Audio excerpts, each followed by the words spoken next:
श्री स्वामी समर्थ। अनंत कोटी ब्रह्मांड नायक राजाधिराज योगीराज परब्रह्म श्री स्वामी समर्थ महाराजांना कोटी कोटी प्रणाम। तसंच माझी ही व्हिडिओ जे से बेकरी बघतायत त्यांना श्री स्वामी समर्थ। बघा मंडळी, आजच्या व्हिडिओमध्ये आपण 6 तारखेपासून जी आपली देवशयनी एकादशी सुरू होते आणि चातुर्मास देवशयनी एकादशी आहे आणि त्या दिवसापासून चातुर्मास सुरू होतोय। तर चातुर्मासात आपण कुठली सेवा करायची, कुठलं व्रत करायचे हे आजच्या व्हिडिओत माहिती आणलेली।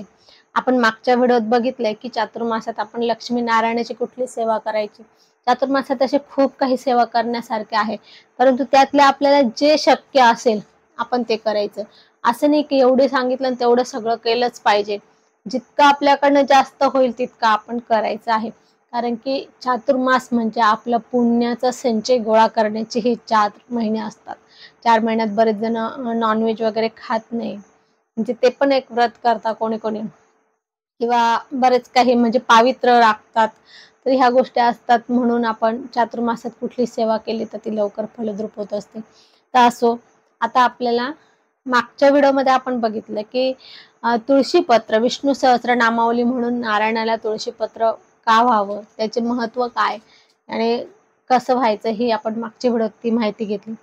आत्ताच्या व्हिडिओमध्ये आपण रोज एक चातुर्मासामध्ये रोज एक गाईच्या तुपाची फुलवात लावायची, तो एक व्रत आहे। तर ते कसं करायचं ते बघू। तर बघा, चातुर्मासात 4 महिने आपल्याला रोज एक गाईच्या तुपाची वात लावायची। ते फुलवात असतील, ते फुलवात लावायची असतील आणि फुलवात लावायची रोज काय करायचं, संध्याकाळची वेळ किंवा सकाळची वेळ तुम्ही तुमचा वेळ ठरवून घ्या। सकाळी संध्याकाळी, ज्या दिवशी सकाळी नाही जमलं त्या दिवशी संध्याकाळी करू शकतात। असं काही नाही की सकाळी केलं तर सकाळीच करावं लागेल, संध्याकाळी करता येणार नाही, असं काही नाही। सकाळी करा, संध्याकाळी करा, कधी पण करा, पण करा, फक्त रोज करा। तर बघा, एक आपण काय करायचं, रोज आपली नित्यसेवा आपण करतोच ते करा। त्याच्या अगोदर आपण एक गाईच्या तुपाचा दिवा लावायचा। स्वामींच्या पुढे दिवा लावा, नारायणाच्या पुढे लावा, किंवा आपल्या देवघरात लावला की सगळ्या देवांना त्याचा प्रकाश मिळेल। आपण देवघरात एक गाईच्या तुपाचा दिवा लावा। त्यानंतर आता तुपाचं नुसतं दिवा लावायचा आणि बाजूला व्हायचं, ह्याला काही सेवा म्हणत नाही। तर दिवा लावल्यानंतर आपल्याला काही सेवा आहे कुठलं पण, असं काही नाही की तुम्हाला सांगितलं हे ठेवण झालं तर असं होत नाही। त्याच्यामध्ये आपल्याला त्याच्याबरोबर काही सेवा करावी लागते, तरच ते तुमचं काय व्रत असेल ते तुम्हाला फलद्रूप होत असतं।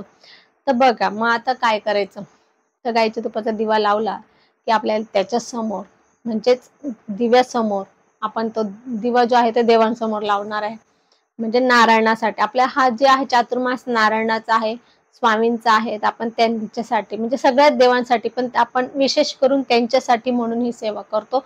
परंतु तो दिवा देवाऱ्यात ठेवल्यामुळे सर्व देवांना त्याचा प्रकाश मिळतो आणि सर्व देवांना आपण तो दिवा ओवाळून घ्यायचा। म्हणजेच आपल्याला सांगायचं, समजा पहिले आपण कसं म्हणतो, 3दा आपण स्वामींना दिवा अर्धचंद्राकार ओवाळतो।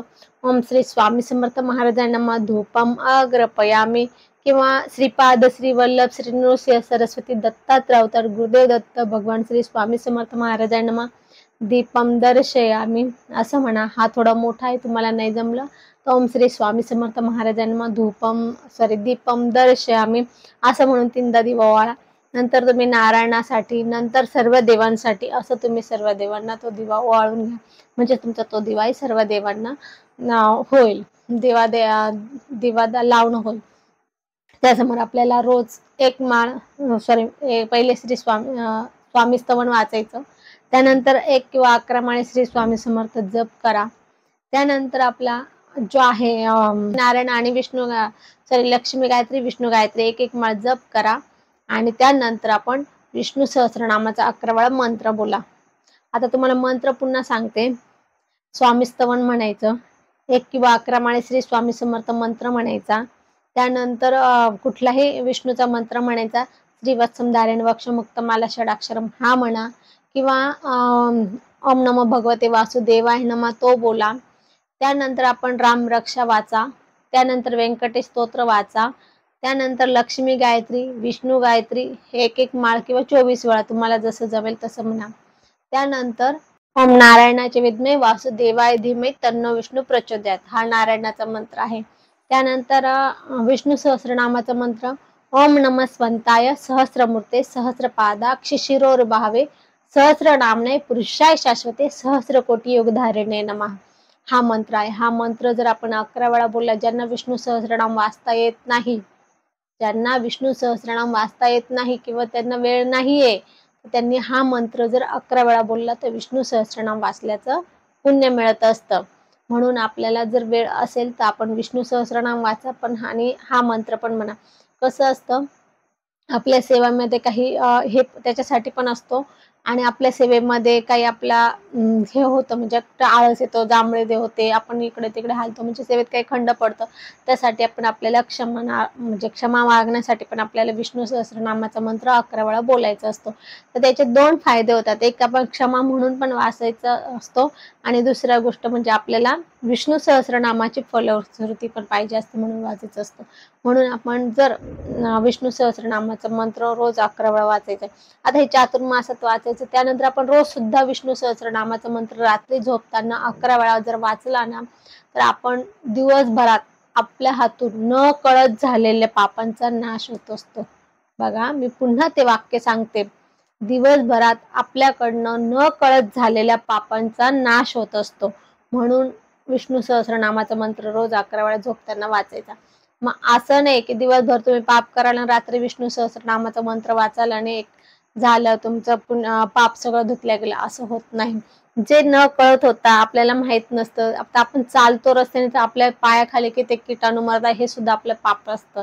आपण आता बोलतोय, मी तुमच्याशी बोलते, तर हवेमध्ये किती बारीक बारीक विषाणू जीवाणू आहे, तर हे जीवाणू माझ्या म्हणजे जे काही श्वासाच्या याच्याने किंवा मी नाकातून, आपण बघा ऑक्सिजन घेतो, कार्बन डायऑक्साईड सोडतो, ह्या कार्बन डायऑक्साईडच्या याच्याने सुद्धा किती किटाणू मरत असतात, तर हे सुद्धा आपल्याला दोष लागत असतो. तर हा सगळा दोष आपला विष्णू सहस्रनामाचा मंत्र जर आपण रात्री झोपताना 11 वेळा बोलला तर आपल्याला तो सगळे ते दोष आपले नाहीसे होत असतात. म्हणून आपण रोज रात्री विष्णू सहस्रनामाचा मंत्र चातुर्मासात तर म्हणायचंच आहे, चातुर्मास झाल्यानंतर सुद्धा म्हणायचं आहे. मग आता आपल्याला आजच्या व्हिडिओमध्ये हे लक्षात आलं असेल की आपण गाईच्या तुपाचा दिवा लावला, रोज चातुर्मासात हे व्रत घेतला, गाईच्या तुपाचा दिवा लावला की ही सेवा करायची. आता झालं परत की ताई आम्हाला 4 महिने सापडत नाही, आमचे पिरियड्स आले, पिरियड्स आल्यावर आम्ही काय करायचं, बरोबर आहे ना. आता तुमचे मग ते 4 महिन्यात वाती तुम्हाला खंड पडायला नको, बरोबर, वातीचे खंड पडायला नको, मग काय करायचं, 4 दिवस आपले पिरियड्सचे 4 दिवस गेले की 4 दिवसानंतर 5व्या दिवशी केस धुवायचं आणि मग रोज 2-2 वाती लावा. सेवा एक वेळच करा, वाटल्यास वाती 2-2 लावा. असं करून तुम्ही ते 4 दिवस कव्हर करायचे. अशा आपल्याला चातुर्मासाची 4 महिन्याची गाईच्या तुपाच्या वातीची सेवा करायची आहे. त्यानंतर आपल्याला रोज म्हणजे अजून एक आहे, गोपद्म पण काढण्याची सेवा आहे, ते पण व्रत आहे. आपण तसंच करायचं, रोज गोपद्म काढायचं. जर कुठे गेलो बाहेर किंवा पिरियड्स आले तर आपण दुसऱ्या वेळेला 2-2 काढा, नाही तर दुसरे आपले ते गोपद्मचं आहे ते काय साचत असतो, कोणाकडनं पण काढून घेतलं, आपल्या घरातल्याच कोणाकडनं काढून घेतलं तरी चालेल, तसं काही प्रॉब्लेम नाही. रोज तुळशीची पूजा करणं, सूर्यनारायणाची पूजा करणं, हे सुद्धा चातुर्मासामध्ये आपण व्रत घेऊ शकतात. खूप काही प्रभावी आहे चातुर्मासामध्ये, खूप काही सेवा आहे, इतक्या सेवा आहे की अनंत सेवा आहे, आपण त्या करू शकतो.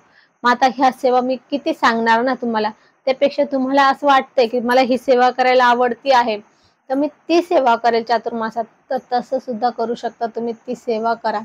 उपवास वगैरे करण्यापेक्षा आहे ना, सेवाचा संकल्प करा आणि सेवा करा, ते जास्त फलदायी असेल. कारण की उपवास करणं म्हणजे आत्म्याला जाळणं, आणि तुम्ही आत्म्याला जाळणार, फक्त उपवास करणार, आत्म्याला जाळणार, त्या देवाला हात पण नाही जोडणार किंवा त्याचे काहीच करणार नाही, तर त्याचं तुम्हाला फळ काही मिळणार नाही. एक तर फक्त तुमचा आत्म्याला जाळेल किंवा तुमचं शरीर जे काय असेल ते थोडं चांगलं होईल, म्हणजे तुमचे अपचनाचे त्रास वगैरे कमी होईल, असं होईल. परंतु तुम्हाला जे काही आध्यात्मिक आपण म्हणतो ती सेवा जी काही ती वाचन जप हे केल्यानेच तुम्हाला त्याचं फळ मिळणार आहे. म्हणून तुम्ही अवश्य काहीतरी संकल्प करा ह्या चातुर्मासात, आणि आपल्या अंगी वळणच म्हणजे वळणच लावून घ्यायचं की चातुर्मासाला की आपल्याला ही सेवा करायचीच, कुठली तरी एक सेवा करायची. ह्या चातुर्मासात ह्या उदाहरणार्थ तुम्ही ही सेवा केली, पुढच्या चातुर्मासात तुम्ही दुसरी सेवा करा. तुम्ही असं प्रत्येक, आता दरवर्षी चातुर्मास येतो तर दरवर्षी तुम्ही वेगळी वेगळी सेवा करा वाटल्यास, म्हणजे तुम्हाला जी वाटेल ती, किंवा तुम्हाला तीच वाटल्या तर ती पण करू शकतो, असं काही नाही की वेगळीच केली पाहिजे. मला वाटलं ना की नाही, ही मी तुळशी पत्राची सेवा रोज करते, हे मला छान वाटतं, याच्याने मला खूप आनंद वाटला, खूप मला मनाला समाधान वाटलं आणि याच्याने माझे कामं पण झाले, तर ती करा. तुम्हाला वाटलं गाईच्या तुपाचा दिवा मी रोज लावला, याच्याने मला खूप काही समाधान वाटले, खूप काही माझे कामं झाले, तर ते सेवा करा. तुम्हाला जीही वाटेल ती सेवा करा. मागच्या व्हिडिओमध्ये मी खूप काही कुठल्या सेवा करू शकतो आपण, हे सगळे तुम्हाला लिस्ट सांगितली आहे. तर तुम्ही त्या पद्धतीने तुम्हाला जी पण वाटेल ती सेवा करा. तुम्ही मागची व्हिडिओ माझी बघितली असेल तर ठीकच आहे, नसेल बघितली आणि ही व्हिडिओ तुम्ही आता बघत असेल तर मागची व्हिडिओ पण तुम्ही बघून घ्या, म्हणजे तुम्हाला पुढची माहिती मिळेल की तुम्ही अजून कुठले चातुर्मासात व्रत करू शकता. तर असो, आज आपण इथेच थांबू. झालेली सेवा स्वामींच्या चरणी अर्पण करू. आपल्याला जर माझी ही व्हिडिओ आवडली असेल तर लाईक, शेअर, कमेंट करा. माझ्या चॅनलला सबस्क्राईब करा. श्री स्वामी समर्थ.